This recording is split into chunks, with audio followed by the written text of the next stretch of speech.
во непресушното наследство на Коста Сове Франци.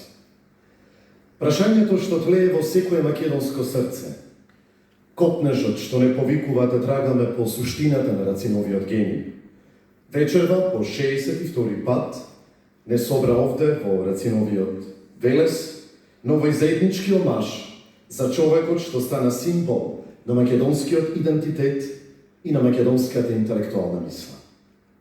Човекот што во срцата на македонските генерации ја наслика судбата на својот ближен, но и надежта во белите мугри како врвна поетска еманација на сонот за слободата, независноста и убавината на еден мал, а голем народ.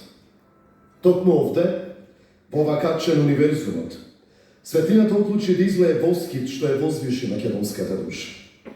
Од музиката на грнчарското колце, внедрено во едни детски очи, кои беа вперени над небото, од ритамот на наланите по велешките сокаци, од звукот на месечевата тишина, Рацин изнедри вечни зборови и создаде вербална музика.